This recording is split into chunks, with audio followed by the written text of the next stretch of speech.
Tonight we're going to do an introduction to disciple-making movements. These are movements which are really going to be necessary if we're ever going to take the face of the earth for the kingdom of God. What we've been doing in missions for centuries is good, but we're not really seeing the multiplication that we need. In a lot of areas, we're really not even seeing growth within the church that's keeping up with population growth of the earth. But we have found that disciple making movements have really changed the game. At present, there are well over 1,000 disciple making movements, and we define a movement of at least being a movement which has created at least 100 new churches, at least three generations deep. That is a church that was started by a church that was started by a church. And this is done in a relatively short period of time, no more than 5 to 10 years. And of these 1,000 plus movements, a lot of them have been catalyzed by a group called New Generations. And we're fortunate to have Harry Brown, the president of New Generations, with us tonight. And he's going to be introducing us and showing why it's important that each one of us gets involved in these disciple making movements. And with no further ado, here's Harry. Well, it's a joy to be with you folks. Thanks for the opportunity. And we're going to try to be as informal as we can be. There's a bunch of slides to click through, but if there's questions along the way, feel free. You folks online, if you have questions, just shout out or whatever, and we'll try to take care of all those. The basic plan is 2 hours total, split into the first half of talking about this stuff, and the second half is a Discovery Bible study. That's the general format. We'll see how it actually plays out. All right, so this picture right here is me and the one I call the love bug. She's not here tonight, but we celebrated our 44th wedding anniversary on the 18th, so that's whatever it is, 4 days ago or something like that. So we've had quite a run together. Those initials right there, DMM, stand for Disciple Making Movement. So if you see them pop up from time to time, that's what it means there. So as I'm sharing, I'm going to focus on disciple making movement strategy. And here's a little clue. I'm going to be talking about a disease that we all carry inside of us. So we'll get to that part. That's just a little teaser for now. So I always tell folks when I'm up front, enjoy the chicken and spit out the bones. Nobody has the last word on anything. So I'll share what I think God has distilled among us and show you what it's doing and why I think it's so powerful, but not trying to convince you that we have the answers to all the issues, but be happy to share with you whatever we have along the way. So the first thing I wanted to do is set the stage with a tone with an African proverb, and it's called The Ant and the Elephant. I'll give you the super short version. The good version takes a long time. You got to sit around the table. You got to give the background of the elephant, the background of the ant, why the ant is on the journey. We're not going to do that. So you're going to get the Western version, which is very compressed. So the ant is on a journey, and he comes to a raging river, and he cannot get across. What's he going to do? Well, an elephant comes along, and he said, hey, can I ride with you? The elephant said, no problem. So ant goes up to the back. The elephant plunges into that raging river. And as they're getting to the middle, the ant scared the splash. He's just going to take him off and he'll still be dead. So he goes up to the head and the tip of the trunk. Elephant, undeterred by the raging river, powers right through, gets to the other side, and the ant yells out in jubilation, we did it! We did it together. So the point of that particular parable is that God is the elephant and we are the ant. So when we're sharing stories about big numbers of what God is doing or places where things have never happened before, let's keep the focus on the elephant and not on the ant. All right, so this is a little snapshot of what God's been doing with New Generations. This goes back to March 2005, and this is actually a quarter old. I didn't get the chance to update it today. So we're now past 2.1 million new followers of Christ, and 99,000 churches. It's just this close to 100,000. We have 890 people group engagements, and that middle one, the movement one, as of the report I got yesterday, it's now at 163 movements. So Terry gave you a definition, at least 100 new churches. that have multiplied. He said 3 generations. We use 4. So that means a church planted a church, that planted a church, that planted a church, that planted a church. You get 100 times 4 generations of multiplication. We call that a movement. So we're now currently tracking 163 movements. And there are 6 of them that have more than 30 generations of a church planting a church. Now, why is that a big deal? Not because it's a big number. It's because we only have money or management into about the 5th, 6th generation, something like that. After that, it's continuing on because of the DNA and people doing what God asked them to do. And when you see that dynamic, I get excited, not because it winds up in these numbers, but because it's in essence the formula to complete the Great Commission. It doesn't have to be attached to something to keep doing what it's doing, as long as it's properly started and it has its early nurture. So I can tell you that these things are working in rural and urban situations, literate and illiterate, places of freedom and places of persecution. We have a lot of that. And among Muslims, Hindus, Buddhists, and animists. And the point of that is it's not something that's just special circumstances. It's not like everything lined up in this particular location and this season, and that was like one of those yippee skippy, look at all this. No, it's working all over the place. And what that does is it points us to principles that you can apply anywhere, including right here in Middle Tennessee. So that brings us to this conclusion statement: the only way, you can underline that, make it red and blink, the only way to complete the Great Commission is when ordinary people are multiplying disciples in their natural networks. So that's a hint at the disease that we all carry. I'll get you to that in a bit here. So this is the headline premise. The only way, ordinary people, multiplying disciples, natural networks. Here's what it looks like. This is a Discovery Bible study. You folks have been exposed to that, right? So the essence of a Discovery Bible study, it starts with lost people getting in the Word of God, and it continues on after they have come to the point of seeing Jesus as their Savior. The whole premise is built basically on 4 things. What is that passage you're looking at? What does it say? What does it mean? So distill it down, put it in your own words so that you can understand it and you can tell somebody else what it means. Then here's the big one in the middle. What are you going to do? That's the question of obedience. Are you going to act on what God has said? Then the 4th one is, who can you tell what God is doing in your life? That's the beginning of these chain reactions, because you're engaging other people with, here's what God did in my life, so it's my experience that you're sharing with other people. So 4 things. What does it say? What does it mean? What are you going to do? And who can you tell? Okay? So these people are sitting around a tree, and they're doing a Discovery Bible study, asking each other those questions week after week. And if somebody is saying, this is what I will do before you see me again, comes back and they didn't do that, what do you think happens? You should have done it. You said you would. You failed in the test of obedience. No, that's not the idea. The idea is not accountability like we usually say. It's empowerment. What can I do to help you to get where you want to be? That's entirely different. And you're not reporting to a boss. You're sitting around the table with your peers.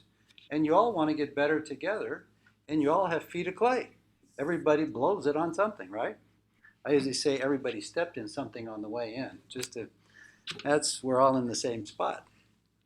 So the idea of working together to go where you want to go in your journey to Jesus and then in your journey with Jesus happens in a group of everyone who wants the same thing.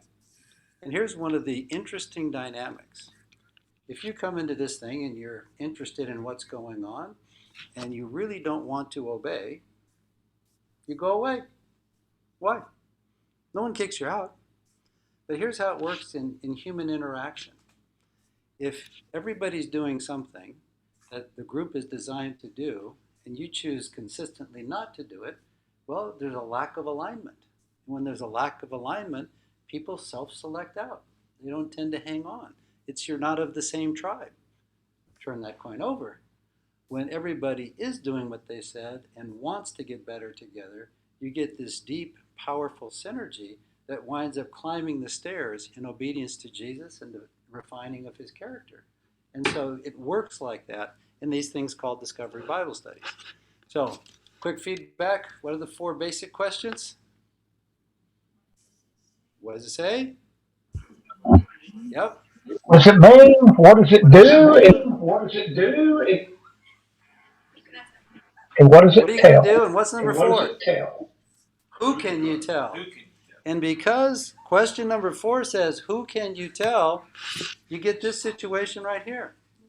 This is a picture of 600 people being baptized at one time. Wow.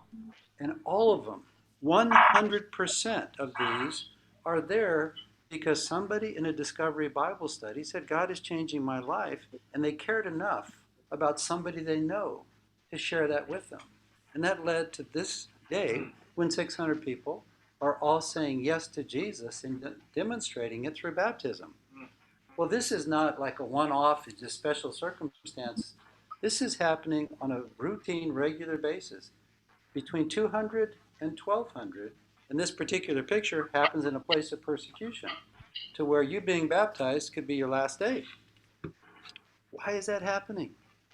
Because people are choosing to obey and encouraging their friends and family to do the same. Here's an illustration of something that just is awe-inspiring to me.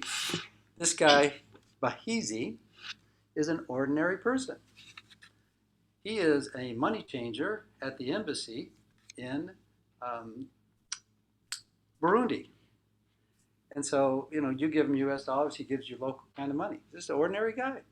And we knew that Bahizi had been very productive for the kingdom. We had no idea how productive. So we asked him, Bahizi, could you tell us what God is doing in your natural network? And he drew this chart.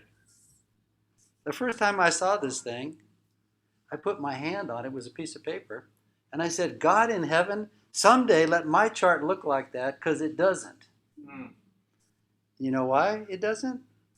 Because I was spiritually born with a genetic defect. And we're going to get to that later on. I suspect that some of you might have carried that same genetic defect in your spiritual birth.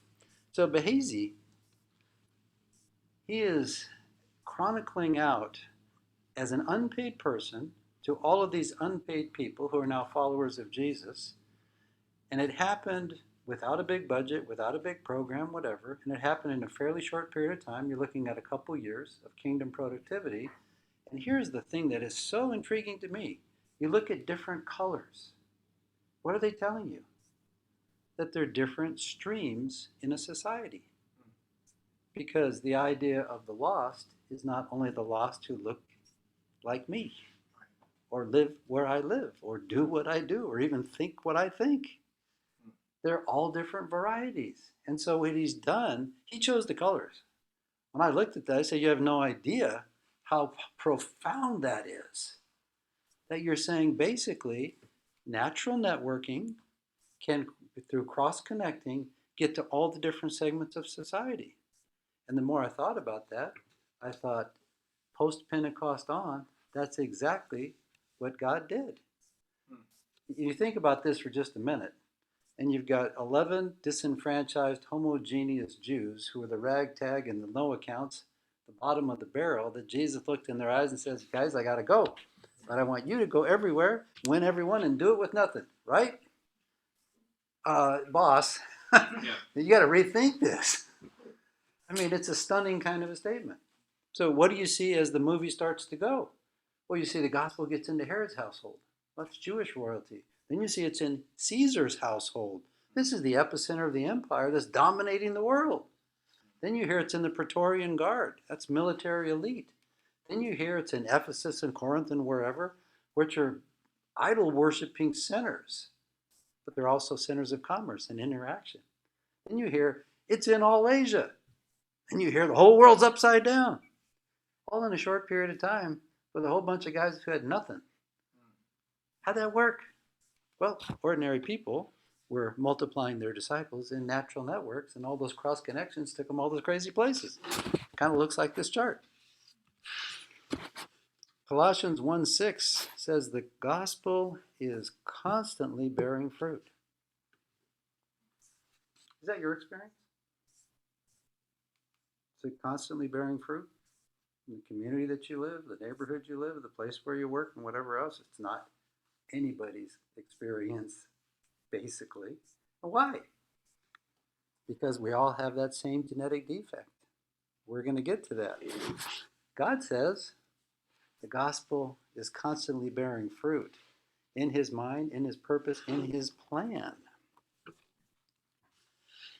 I believe the Spirit of God is authoring a new era of his work on the earth. I think movements are going to be at the center. When you think about a movement, just think about a chain reaction. It doesn't have to have, 3 letters in the name. It doesn't have to have any kind of brand, whatever. It's about disciples making disciples that results in churches planting churches. Because what's the natural end of new believers? It could be to join an existing church. It could be to form a new church. What's that church's strategic purpose? To repeat the process, right? And get everybody in it to repeat the process. As that mentality starts moving from the head to the heart to the hands and the feet, you start seeing this momentum happen, just like we saw post-Pentecost when the world got turned upside down. And I think the Spirit of God is authoring a new era that's going to have movements of ordinary people catalyzing disciples in their natural networks right at the center of his strategy. That means that you folks are going to be dead center because you're on a movement journey. That's why you're here, right? You want to find out, how does this stuff work? And how could it work for me, for us, and for this, meaning the community, the city where we all live? That's the journey that we're on. And as we discover what the principles are, put them into practice. Of course, there's course correcting. You never get it right, right out of the box. But it does mean that all the people that are wanting to follow Jesus and making chain reactions happen are going to be at the cutting edge of the next chapter of Acts. So, here's your big takeaway. Strategy for disciple-making movements is ordinary people. Now you get the part where I will tell you, I think you carry the same disease that I've seen all around the world. And that disease is, we can do it on our own. It's our plan, it's our budget, it's our people, it's our horsepower, it's whatever. All around the world. I've been something like 85 countries now, and a lot of them I've been 10, 15 times. So decent exposure. Everybody has got the same idea. We can make it happen. And they take what I call Joe and Sally Smith, ordinary people, and they plug them in to their plan. Joe and Sally Smith help to some degree, but they're not the center of the strategy. The centralized, branded, funded, professional something, church or ministry, is the center of the strategy. And Joe and Sally are the add-ons. Now, I'm a guy who has been in organized ministry 48 years. I believe in what God called me to do. I believe we have a role. I believe it's part of his plan and his purpose. Here's what I believe about me. I think that I am the complement to God's core strategy called Joe and Sally Smith.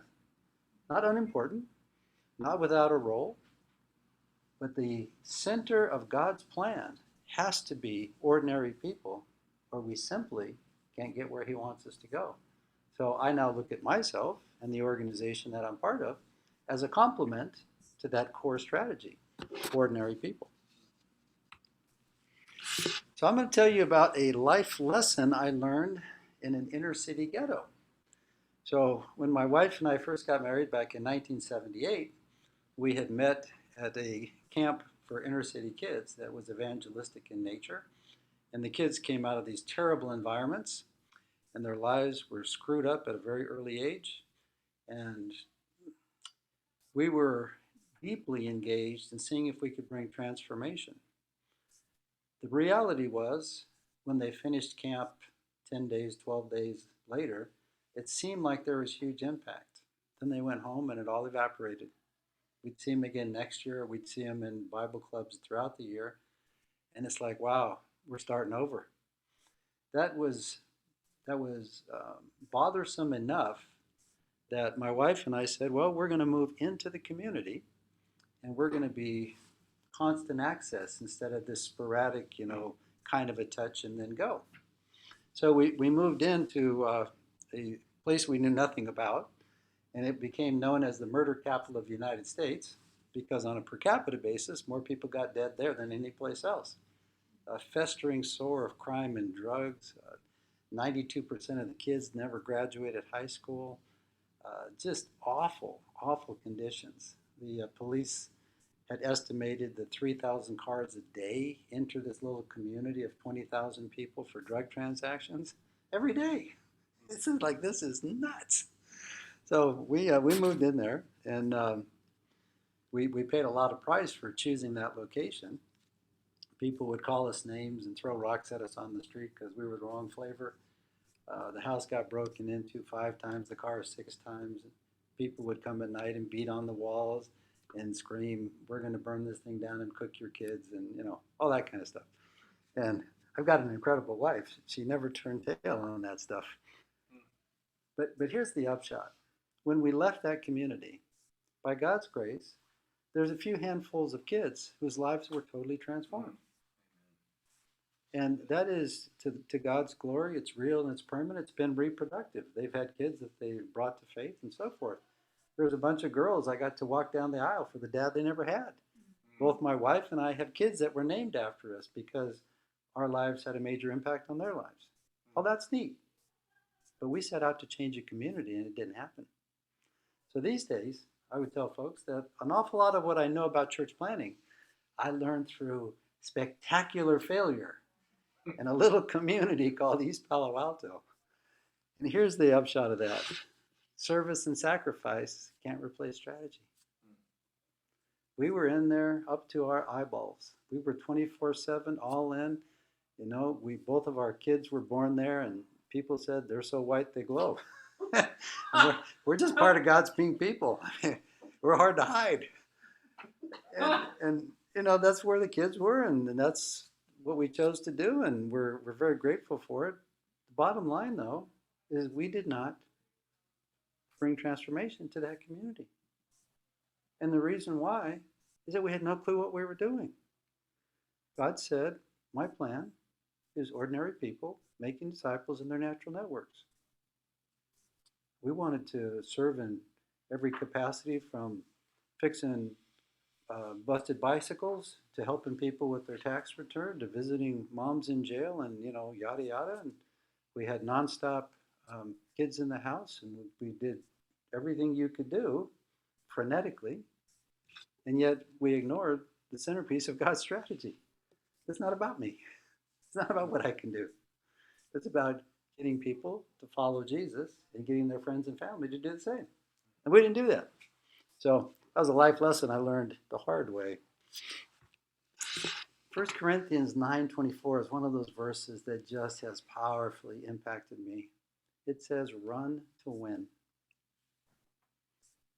It doesn't need an explanation. Jesus says, run to win.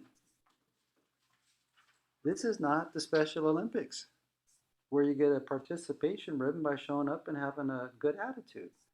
This is a war. God wants his people to have the mindset that says he wants us to win.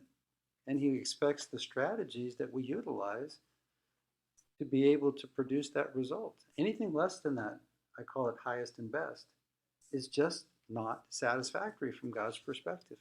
He says, run to win. Cold hard reality.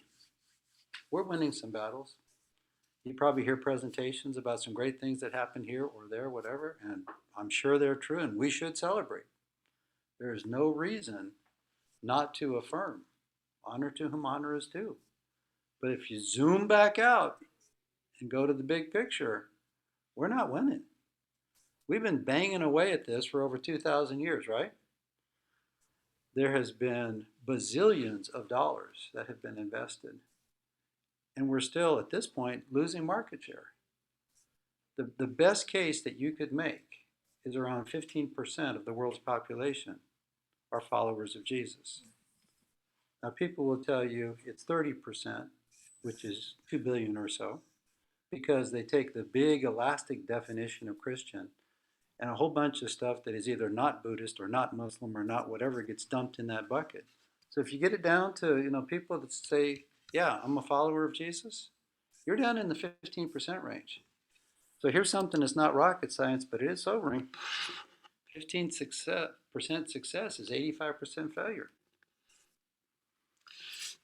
I don't want to stand in front of the Lord when the time comes and says, hey, we got 15% for you. You happy? I don't think he's going to be happy. No. He will be happy with everything that we did that was for his glory and to extend his kingdom. It's not that it's all for nothing. But we can't say that 15% is getting the job done. So my advocacy is that we revisit our strategy. So I'm going to just take a time out right there and stop and say, any questions or comments for the folks online or folks in the room?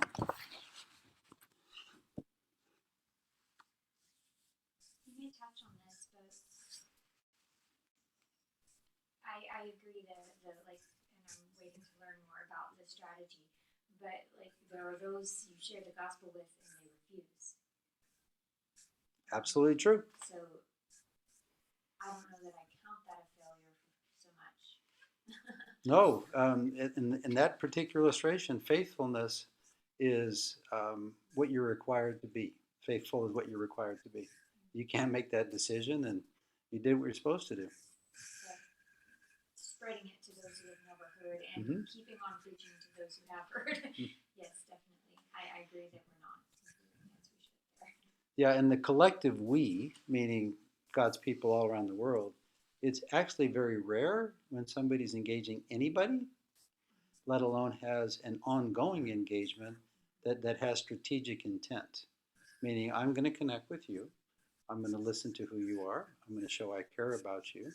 I'm going to demonstrate the character of Christ. And as I do that, I would invite you to ask me the why, whether that's in words or deed. That kind of engagement is very rare. So it's not really a very big surprise when you look around and say, why is the trend like this? Any other thoughts, questions, comments? No, it's very sobering and humbling to hear statistics like that. And, in ministry, you hear all sorts of different things, but it's just, we're not moving the needle. Yeah, and We sheep shuffle really well. I will emphasize that a lot of this comes from looking in the mirror. So I'm pointing at me, not pointing at others, and just taking what I saw in my situation and sharing it for what it's worth. Okay, so we're going to press on here. So, oh yeah, okay, please. So why is places like Africa having more success than Okay, it's a little broken up. I think the question is, why are we seeing significant success in other places like Africa that we're not seeing here? Is that the question? that's the question. Okay. So my answer to that, and there's actually another hour we could do on that, but it's probably for another day. The answer to that is if we do what they do, we shall have what they have. You start with prayer. Are we praying to break the fundamental strongholds that are restraining the lost? The answer generally is no. Are we engaging, like I just answered Sandra here? The answer is no. I can go on, but the answer continues to be no in terms of are we doing the kind of things that would allow us to win, and therefore the result is we're not seeing it here. And we'll get a little more of that as we go through this. Any other questions online? Okay, next slide. If the scripture says run to win and we're not winning, there's a very valid question. Why? Why aren't we winning? So I've got a long list of these things, like 20. I'm going to give you, I think, 6, just as a flavor. So here's the first one. What we've been doing takes too long. Here's the reality of the lost. Life expectancy is 47 years. because most of them live in terrible places, so they're going to die young. So the cold, hard reality is by the time the gospel gets there, most of them are going to be dead. What we've been doing takes too long. It also costs too much. I could unpack this with research, but there's research out there that says that the worldwide average cost for one person to come to faith and be baptized is over $1 million. There's 5 billion people that are lost. Minimum, I think it's 6. So if you start putting the dollar cost to the numbers, it gets astronomical. It gets into the quadrillions. So I do a little exercise with folks. We don't have time tonight, but the bottom line is they say, okay, let's say the researchers are 99% wrong. It still takes you something like 35 or 40 trillion dollars to do it, meaning it can't happen with those kinds of cost ratios, no matter if it's 100% right or 99% wrong. It stops too short. Well, what does that mean? Well, Jesus is pretty clear. I want everyone to make disciples and teach those ones to obey. Is that what we're doing? Does that mean something? Feedback on somebody else's. Okay. So when I say stop too short, it doesn't mean people aren't doing good things. But God is not asking us to do good things. He's asking us to get to the goal line, and the goal line is make disciples, teach them to obey everything. Then what they will do in their obedience is make disciples who obey everything, and the flywheel is going to turn, and God's going to get what he designed from the beginning, which is this explosive ripple effect, which is the only way to get the Great Commission done. It doesn't transform, which is a lack of obedience. There's a lot of people who say, yeah, I'm a Christian, who are not representing the Lord well. How does that happen? It happens because of bad DNA. What's bad DNA? You chose not to obey. Instead of it being the opposite, which is, oh, you are someone who follows Jesus, then therefore your life looks like this consistently. That hasn't been happening. Doesn't create leaders. Let's give the conservative case. There's 5 billion lost. My version is 6. How many leaders do you need? You go 1 to 100, you need 50 million. Is what we're doing out there creating that kind of leadership in order to get the job done? The answer is no. Depends on professionals. Guess why those cost ratios are so high? Because the strategies we put in place basically say it has to have a paid professional or a lot of them in the mix. This list goes on, but you get the idea. Okay. And here is the one that we will spend some time on. It doesn't reproduce. So here's the challenge. We've been planting and harvesting seedless grapes. What does that tell you? The fruit is real. You ever enjoyed a seedless grape? They're wonderful. They're just as big. They're just as juicy. All that good stuff. But it's one generation and done. That's it. So if our ministry efforts, our missions efforts, are planting and harvesting seedless grapes, does that sound like running to win? Not to me, it doesn't. So we've been born with this spiritual genetic defect. It's not my job. As I mentioned, I've had a chance to be all over the world a lot. So I have a chance to interact with a lot of folks who are Christians. You can sit down in anybody's country, anywhere, in any church of any denomination, next to Joe and Sally, and say, hey, what's the primary reason that God left you on this earth after he saved you? Next to never would you hear, to bring the kingdom of God into my circle of influence. You're not going to hear that answer because the paradigm doesn't exist. And the paradigm doesn't exist because leaders didn't make it exist when people came to saving faith. They're pitching gospel light. And gospel light does not have the element of obedience in making disciples who obey so the flywheel turns. I was born with this spiritual genetic defect. This is my story. And I've realized it way late and say, God, help us to break this cycle so that the grapes have seeds and they will do what you intended, which is to reproduce. If you go around the world, you will find that almost all the people that say they are Christians were spiritually born of a gospel of salvation, not a gospel of the kingdom. What's the difference? Well, gospel of salvation produces believers. The gospel of salvation produces followers. What's the difference? Gospel of salvation, you know you're a sinner, he's a savior, and you get eternity. A gospel of the kingdom, from the day you were spiritually born, you choose to obey the king in everything. Now, everybody who's been around a while knows that we're called to be a living sacrifice, knows that we're called to die daily, knows that the entire concept is the exchange life, his for mine, that I give up mine in response to your gift, and I will now live for you.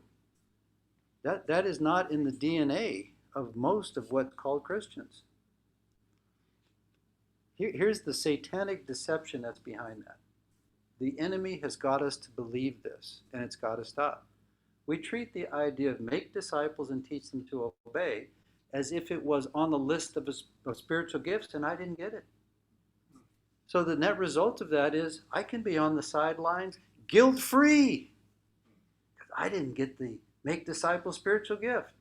Now that is really, really bad theology, but that is the prevailing attitude. It's on the list and I didn't get it. So it's not I didn't choose to obey. It wasn't my job. And therefore, so when you think to yourself, how many Behazy charts have I seen? Or could guess that people have. And intuitively, all of us in the West typically say none or one, as opposed to, I know 200 believers, and it's typical for 150 of them. It's the exact opposite. That comes from a gospel of salvation. You're a believer, and salvation is real. But it's not a gospel of the kingdom that says you obey the king in everything. Quick check, does that make sense? Oh, yeah. Okay? So there's 3 pillars in the New Testament. Love God, love your neighbor, and make disciples. There's a kicky Christian song out there, and I forget the artist, Toby Mac or somebody, one of those guys. He's got this great thing. It says, trying to check all the boxes and jump all the hurdles, but it all boils down to this: love God and love people. And it sounds so compelling because the challenge has been this separation between the spiritual stuff and the service stuff. Well, these guys are loving God, but these guys are loving people. We should bring that together. What's 100% true? But you can't leave out the 3rd pillar. This thing is like a tripod. Tripods don't work when one leg is short or missing. It's still, So we have to get back to all 3 pillars of the New Testament. Love God, which is first and foremost, and the commandment that is next to it is love your neighbor as yourself. And then the final command, make disciples and teach them to obey. We get back to that as the paradigm, all of a sudden you get a different product out of the life journey of the people who truly follow Jesus. This one was what I call a pants down spanking. I came across this years ago, and boy, the Spirit of God put the conviction on me. Woe to you rebellious people who execute a plan, but it is not my plan. That's what I did in that ghetto community. I executed a plan and I was all in 24/7, and it wasn't God's plan. That's what I did for the majority of the early part of the ministry. Executed a plan, pushing hard, good attitude, noble intent, but totally leaving aside the central piece that God gave all of us. Make disciples, teach them to obey. They will repeat the process. That's my plan. Add to that anything you want to create strategy for your context. That's great. But do that, and we'll get where we want to be. Don't do that, it ain't going to work. That's how I had to understand it before I went through my shift. So I'm going to take you through a series of bad ideas that the missions folks and the church folks have been doing all around the world for a very long time. I would suggest that we fix this problem. Number one, bad idea. Bigger is better. And here's the truth. Big wows and small wins. Everybody's impressed by all the big stuff. And especially in the West, we're good at it. We make all kinds of whiz bang and wow. It's not what gets the job done. It doesn't matter how big it is, how well funded it is, how impressive it is. It doesn't matter what its numbers are. It doesn't win. You're still talking 6 billion people lost. Very impressive, but not very strategic.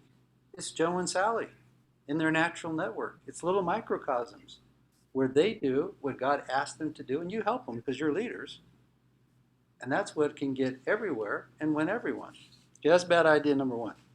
Bad idea number two. We've chosen programs over networks. How are we going to solve that problem?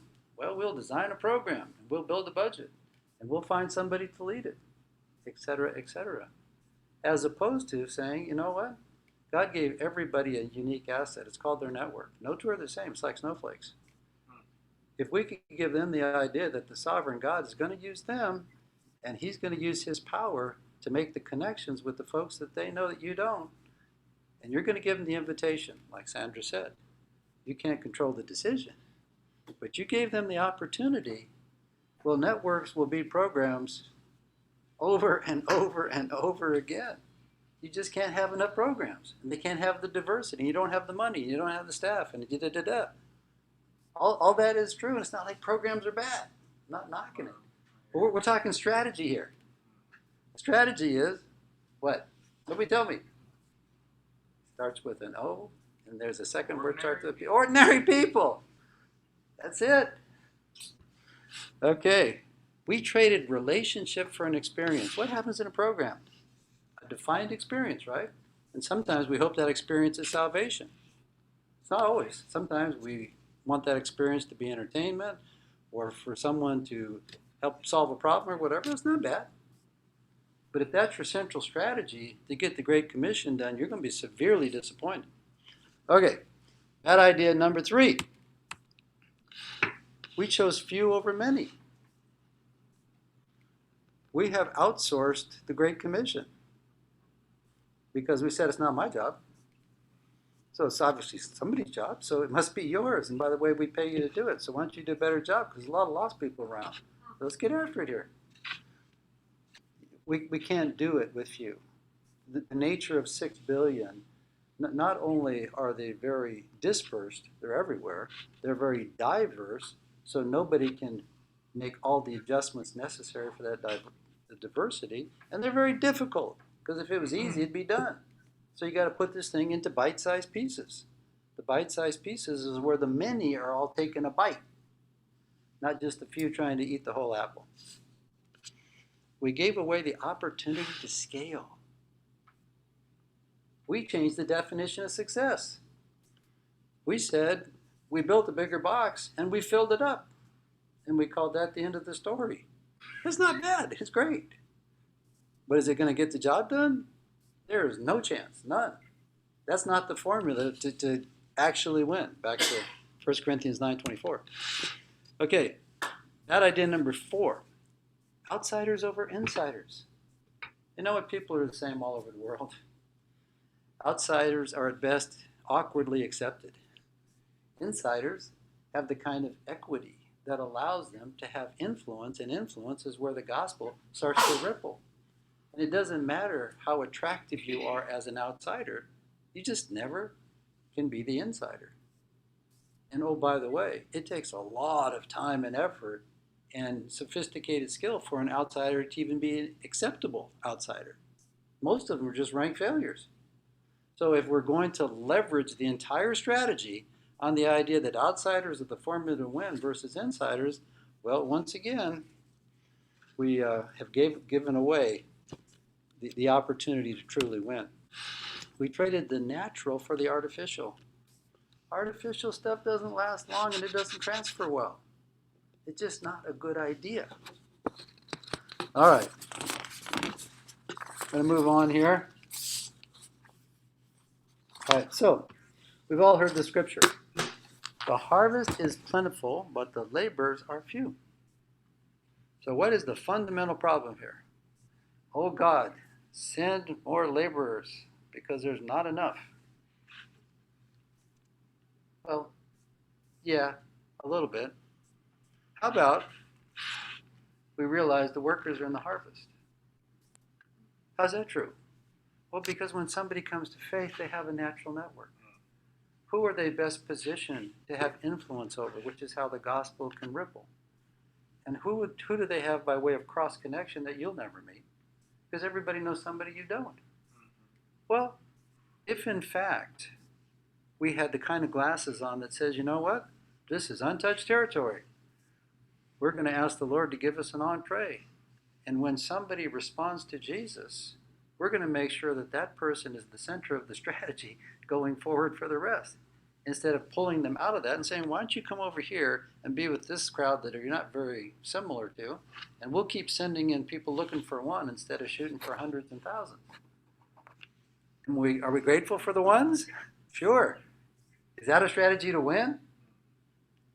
I don't think so. So, the parable of the four soils, everybody knows it. The point for today is, I don't think many of us have understood it. What's the power of the parable? What's the place of the crescendo where, the thunderclap is bam? Well, we know it's not dirt number one. The birds got it. Dirt number two and number three, either the weeds or the heat got it. So the action's in number 4, right? What does the action look like? Yeah, 30, 60, and 100-fold. Okay, now there's hope back in the equation. That's not the power of the parable. The power of the parable is that each one of the 30, 60, and 100 has the potential for 30, 60, and 100 more. Now you're talking. That's where God wants us to see strategy. Yeah, you got to find the good dirt, and you should celebrate the 30, 60, and 100. But because the workers are in the harvest, make sure you plant that seed back in that dirt, and each one of those can give you 30, 60, and 100 more. The dynamics change entirely. Jared Wilson said the system in place is perfectly designed for the results you're getting. If you happen not to be satisfied with the results, what's the upshot? Change the system. That's Leanne's contribution. Write it down. She's right.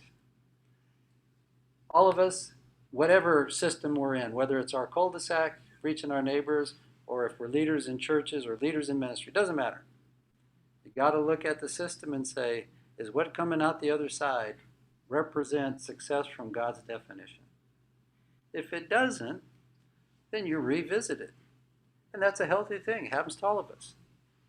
All of us have to constantly revisit, is what we're doing getting us to our God-given goal? If it's not, we have to revisit the system, because it can only produce what it's designed to do. Anything other than that needs a redo. This guy, Rodney Stark, he's a sociologist, and he wrote a trilogy of books that will definitely put you to sleep if you try to read them. So I took a few paragraphs out because it's got some serious good nugget stuff in there. But man, you have to have perseverance to get to it. But here's what he said. And you can pay me later for saving you for reading 3 books. The first 3 centuries of Christian growth, that's the explosion, occurred as a network phenomenon. The faith spread through ties of family and friendship. The movement began with perhaps no more than 1,000 converts. 3 centuries later, half the population of the empire, estimated 33 million, had become Christians. And here's the bingo. This result can be attributed to the work of missionaries only if we recognize the universal mission on the part of all believers. This is a sociologist, not a theology professor at the seminary, who lifted the lid and said, how did this happen? You got 11 Jews who knew nothing, had nothing, and you roll the tape forward, and all of a sudden, they took over the world. How do they do that? It's a networking phenomenon. Ordinary people were making disciples in their natural networks. A couple more paragraphs from him. Historians said Constantine was a big deal, triumph of Christianity. They said that was the turning point. Reality, he killed it. Why? He took out the dependence on volunteers, Joe and Sally.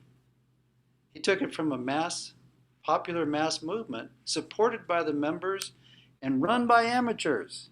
It was transformed into an elite organization that shifted from persuasion to coercion. This is not a yippee-skippy moment in the church history. Remember, the enemy is very creative. So, he wasn't winning with persecution. So what did he do? Shift it around. We'll put him in charge. We'll make it formal. We'll make it funded. We'll make it paid. We'll make it programs. Let's see what happens. Later on in the book, he says, missionary effect went dead for 1,000 years. It took that long for everyone to get back awake and say, this is dumb. We're not winning. This is one of those statements that people go, ugh, why they let this guy in here? The purpose of evangelism is not salvation. Anybody want to guess at what the next sentence is going to say? Disciple making? Very close. Good for you. The first step to multiplying disciple makers. What does that mean? Okay? Is this person lost and needs Jesus? Yes. And as they come to Jesus, what is the destiny that we reveal to them and help them achieve? To be a multiplying disciple maker, to be 30, 60, and 100-fold, to realize that out of your 30-fold can come 30, 60, and 100 more. And God's going to use your natural network, which I don't share, to be able to transform a broken world to reflect His kingdom. And it's going to happen without you going for special training. It's going to happen without having a big budget. It's going to happen without being associated as a professional with some agency or some entity. And God did that all throughout history. And that's the story that He opened today. And we just wrote the first line where Sam Smith came to saving faith in Jesus Christ on this day. And now this destiny unfolds before him. Is that typical of the mindset of somebody that has come to faith? No. Why? Because we didn't give them the mindset. I mean, there's a total vacuum, right? All the pages are blank. He's saying, she's saying, whatever. Right on my pages. Everything is new. And we gave it away. I mean, the collective we. I mean, literally around the world. So here's a metaphor. We are in a war that can only be won by the soldiers changing sides. The idea is not to take them out. The idea is to recruit them, win them over. So here's a question for you. We get the recruiting mindset going. Where's the boot camp? And if you say Sunday school, we'll have words after we're done. Right in front of you. The strategy is not in place. The idea of recruiting is not really in place. Let's say that catches on. Okay, we got to recruit them. Okay, what are they going to do? How are they going to get good at it? What happens when they hit problems? We're talking strategy today, right? We do not have a strategy that will take recruits from the harvest and get them prepared to get back into the field for which they are the most natural and have the most equity, the most opportunity, and see them produce 30, 60, and 100. And then we wonder, why are we losing? Well, it's not rocket science. This is like a giant game of Othello. You ever seen this thing? The pieces all have black and white on every piece, and you put them on the board and you outflank the other guy and you can change it all to your color kind of thing. That's what we're talking about. We're talking about looking and saying, okay, we're going to flip them from dark to light, and then we're going to teach them how to outflank other things, and they're going to switch from dark to light, and we're going to win. That's the plan. So here's the formula for the Great Commission. You don't have to write this down. You're going to remember this. We're going to take the conservative we're going to take the more popular definition of how many believers there are in the world. 2 billion. I keep saying it's 1. So if there are 2 billion Christians in the world, then the formula to complete the Great Commission is 2 plus 2 equals 4. Now, why is that? Because if each one of those 2 was a follower of Jesus who made 1 disciple in 1 year, it's not crazy. Don't make 100. 1 in 1 year and got them to repeat the process. Well, then 2 plus 2 is 4 billion. 4 plus 4 is, well, we live in a world of 7.5. That's a profound thought. Oh yeah, but that's too simplistic. Divide by whatever you want. Divide by whatever you want. Hedge the bet anyway. It doesn't matter. All it does is marginally extend the timeline. So when Jesus said, make disciples and teach them to obey, he gave in that simple sentence the entire formula to complete his assignment on earth. And we chose to try other things. It's actually practically possible. I don't know who asked the question, why is it happening in Africa and not here? I can't see you. But it's actually practically possible everywhere. It is the same God. It is the same strategy. All we have to do is implement it and we'll get the same results. You're not just saved from something, you're saved for something. That's right. And as we speak to the soul of people that are on the journey to Jesus, Joe, Sally, God has a plan that includes you changing the world. I know you think you're ordinary. I think you have so much damage to deal with. There are so many things that you feel inadequate for. You are the exact perfect profile. You fit what was from the beginning when the party got started. It's the way it's always been. It's the way it's always going to be. And he's going to do things that only he can do. And all you have to do is obey. We'll show you how. You got to look and see what he said, then you make a choice. And it's not one and done. You're going to make that choice every day on a bunch of issues, but you keep saying yes. And it's going to happen not only for you, it's going to happen from you. And God will bring 30, 60, and 100 fold. That's the, what are you saved for? That we need to be building into the soul of those who are saying yes, because they're not just saying yes to heaven. They're saying yes to Jesus. Say yes to Jesus, that means they're going to walk together. That means he's going to make sure that that seed gets in good dirt. It's not rocket science to say start like you want to finish. Very popular phrase. Obvious wisdom, right? There is a big difference between evangelism and making disciples. There is a much bigger difference between making disciples and multiplying disciple makers. That's strategy.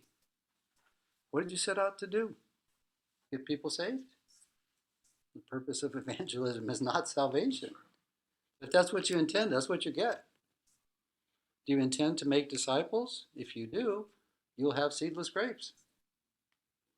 If you intend to multiply disciple makers, your strategy will reflect it, and so will your results. So the role of leadership. We're getting towards the end here. So if you feel like, when is this going to end? It's soon. The role of leadership. Give ordinary people the mindset. We talked about that view of destiny. Give them the tools. Give them the coaching. And give them the encouragement so that they can do what God asked them to do. Because Joe and Sally Smith in a vacuum are not going to do it. It's just not going to happen. That's why God gave leaders. They fill in gaps that only they can provide. It's an essential component of the equation. The history of the world is the story of a few people who made all the difference. The ones that can be a catalyst to help Joe and Sally fulfill their destiny are the ones that change the world. Because the few empower the many. So leadership design. This is just be a very short window of insight into Moses and Jethro. We all know about Moses and Jethro. Jethro is Moses' father-in-law. Jethro shows up, sees what Moses is doing in his leadership, and what's his conclusion? And what's his recommendation? Learn how to delegate, Sandra says. Anybody else? Stop working Here's how yourself I to death. summarize it. Stop working yourself to death. That sounds like Terry. So here's how I summarize it. Jethro to Moses. Stop being stupid. It's obvious, right? You got millions of people. They've all got issues. They line up every day. Never it ends. It just keeps going and going and going. And all it takes is an outsider who doesn't have any political dog in the fight saying, you got to stop this because you're just flat being stupid. So what are we going to do? We're going to segment the job, okay? So it says, break it up. Break that job up into people that handle 5, 10, 50, 100, 1,000. And then as you read this, they all have the same job description. There is no difference between the one who is at 5 and the ones at 1,000. What's the difference? Capacity. People have different capacities. That's just life. For the one that has a little capacity, make sure that they are fulfilling to the level of their capacity. The ones who have great capacity, give them the opportunity. And make everyone significant in their role. The person with capacity for 5 or their neighbor or whatever is not insignificant. In fact, they are the missing piece of the puzzle. From a strategy standpoint, we have totally missed it. We said all the actions at the peak of the pyramid where the smart, sophisticated, attractive, high capacity, mover and shaker and whatever, we said they're the answer. And we left the big base of the pyramid called ordinary people out of the equation. And what we are suffering from is that pyramid needs to be inverted. Because the reality is, Joe and Sally Smith are the answer. They're the only answer. And if we don't make our strategies around Joe and Sally, it's not going to work. So here's a picture. Some of us are old enough to remember this picture. Some of you have never seen it. So this is the day before D-Day. And that's Dwight Eisenhower, the Supreme Allied Commander. He's out there talking to corporals and privates. You know what he's doing? He's saying, you guys make all the difference. You're gonna parachute in there before everybody else. You got to knock out the radio towers, because if you don't, the planes are going to destroy us on the beach, and we're certainly going to lose tomorrow. We might lose the war. You doing your job, your piece of the job is one thing. You got to get there and get it done, and everybody's depending on you. That's exactly what we're saying to Joe and Sally Smith. They have significance in their living room if that's all they do. And leaders have to assemble the mosaic so that everything is getting attention. But Joe and Sally Smith, when they should have been the centerpiece, are actually the missing piece. They've got to get back into the equation with full significance for the importance that they play. We're going to wrap up here with a sobering assessment. What we're talking about, you have to understand, the devil is all in against this. Now, here's the comparison. He don't care about the next megachurch. He doesn't care about the next Christian politician or whatever. They are inconsequential relative to where the battle's at. Does he resist them? Of course he does. That's not the point. The point is they are not an existential threat. You know what is an existential threat? Joe and Sally Smith getting the idea that it is their job and God's going to help them do it, and then implementing it in their natural networks. Because here's the reality. Satan knows without them, Joe and Sally, we cannot win. 1 Corinthians 9:24, run to win. Doesn't matter what your strategy is, you cannot win without Joe and Sally at the center. Here's the offsetting reality that causes the enemy to quake. With them, we cannot lose. When I said 2 plus 2 equals 4, you can divide it in half. You can divide it by 50. It doesn't matter. If there is any reasonable percentage of God's people who begin to follow that final command, make disciples, get them to obey, they will repeat the process. The flywheel turn. It will grow in its magnification. Natural networks will take it to every segment. This is my plan, is what the Lord is saying to his people. If Joe and Sally are enabled by leaders, mindset, tools, coaching, and encouragement to get into the war, and those that they win are recruited to repeat the process, we cannot lose. Do you think the enemy is going to let that go unchallenged? Absolutely not. This is the existential threat to the enemy. So here it is. The whole time together boils down to this. Make ordinary people the centerpiece of every strategy. So, with that, we'll go back to questions.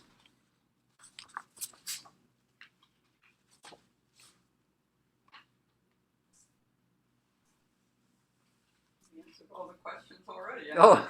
We must not have any. I used to have a professor in the college days, which is 100 years ago. When it was silent, he would look over his glasses, stare at everybody, and say, "Is anything clear?" The numbers you presented, all the stats. Yeah. Is that in a certain geographical area that you're seeing those numbers? Is that worldwide?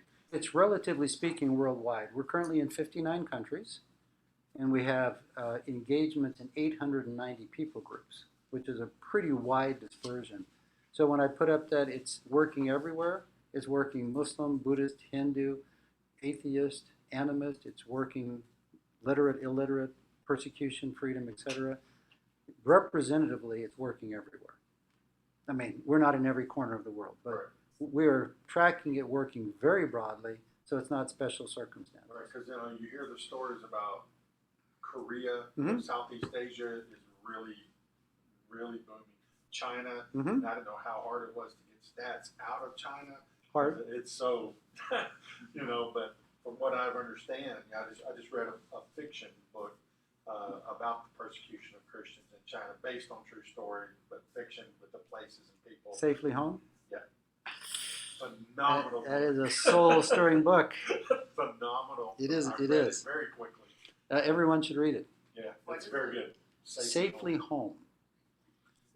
Randy Alcorn. Yeah. Yeah, phenomenal.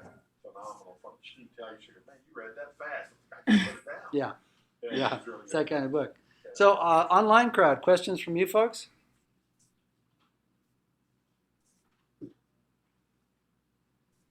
I have a question whenever. Yeah, go ahead. So obviously, as you're talking, I'm whittling over here because I'm convicted. And you talk to different people about things like this because you see it.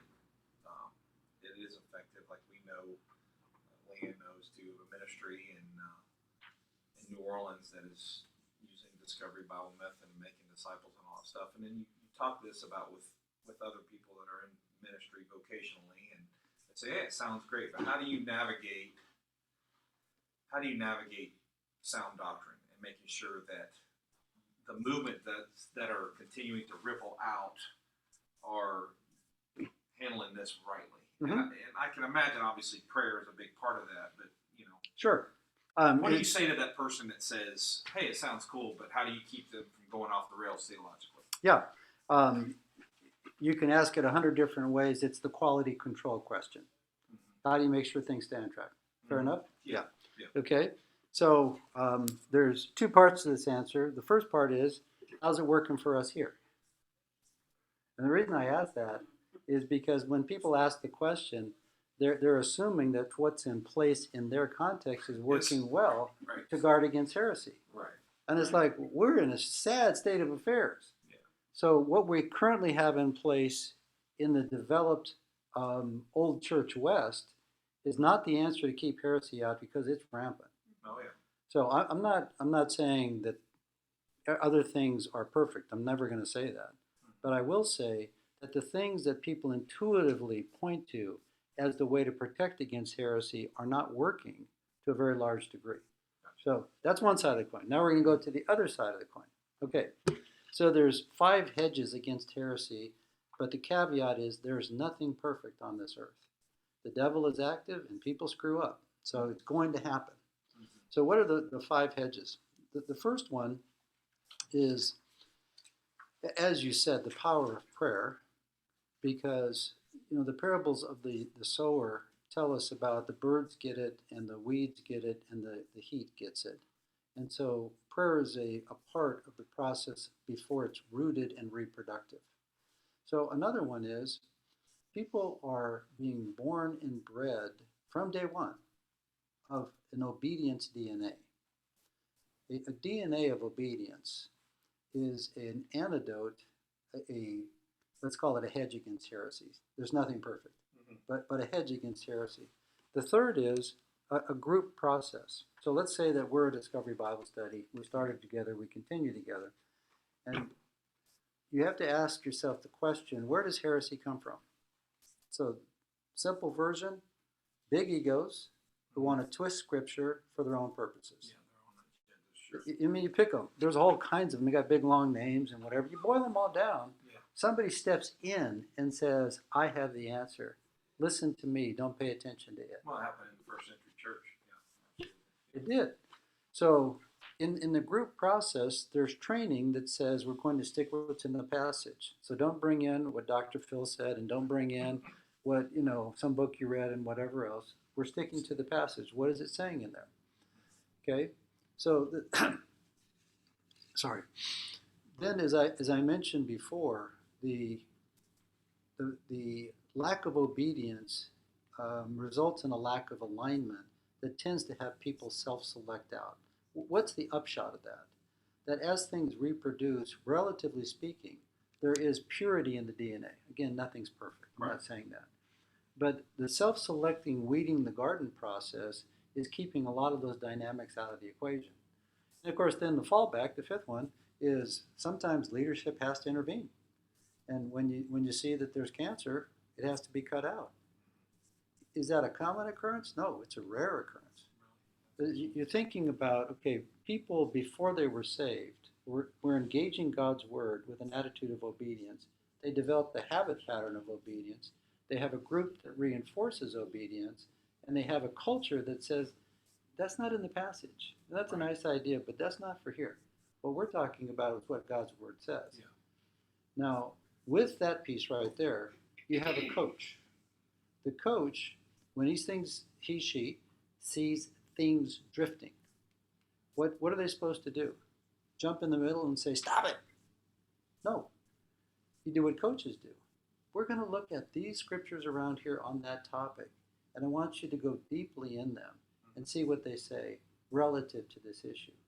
So the coach is doing 2 things. It's intervention, but it's also reinforcing you are going to be asking God what he wants you to do on this issue, and you're responding to him, not me. If I intervene and give you the DNA, respond to me, not to God through his word, I may have won a battle. I am losing the war. Yeah, that's right. So the coaching aspect of this thing that is right in line with how you were born and bred spiritually, which is discovery, obedience, that process is hedges against heresy. Gotcha. So and there's links in the chain there. So Yeah. you could say layers of protection. Again, nothing perfect, Sure. Well, yeah, but like I to would your point. love to see links in the chain of protection against heresy in the Right. context where I live and Right. grew up. Right. 'Cause to your point, it's rampant there. Yeah, If we're honest, if yeah. we're being honest with The ourselves. famous Dr. Phil question, how's that working for you? Yeah. All those firewalls against heresy. Yep. Other questions from the Zoom audience?